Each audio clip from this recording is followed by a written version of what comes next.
In our Climbing Mount Bold course, Rian talks about a pivotal moment in his career where he was working with some brilliant speaking coaches, and he entered into a speaking competition, and he was feeling awesome about his performance. And then it ends up that he got beat by this woman who told a story about her cat eating pancakes. And this is where he learned the vital lesson of the power of storytelling when you speak. And so can you talk a little bit about why is it important to integrate storytelling into a talk? What does it do for you? Why did Rian get beat by a cat eating pancake story? So funny. I think it comes back to, again, to where we come from as human beings.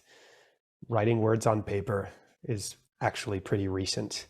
And if you wanted to survive, you're better off listening to the elders tell you about that time they walked in the forest and they heard that strange noise and they didn't pay attention and then were face to face with a leopard. And for some magical reason, they made it out, or it's their friend that's telling the story. And because it's told as a story, sitting by the fire, it's fascinating. You listen, you're lost, your brain, we've evolved so that those who paid attention during that story survived and those who didn't got eaten by the leopards. So I think there's something really deeply ingrained within us that when we listen to somebody telling a story, we can't help but pay attention. It's beautiful. And there's this saying that people don't listen to your story. They live their own stories through your story. So I want that to be a permission to tell even the most basic stories, something that feels so personal that almost feels selfish, like I'm just talking about myself. But really, if you dive into a story, whatever it is, what's happening is the person listening is going to go into their own world.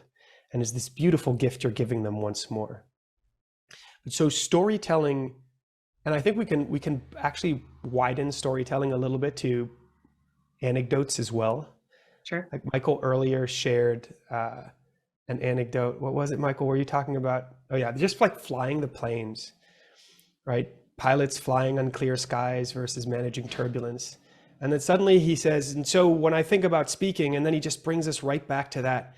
And suddenly everything makes sense in your mind and it feels so great and it sticks. I still remember that story. So the easiest way to grab someone's attention and hold it is to tell a story.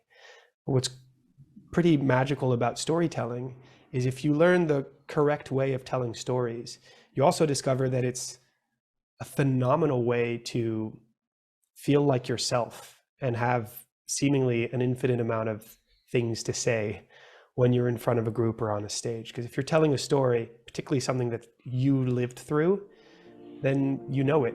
It's easy. There's not much you need to remember.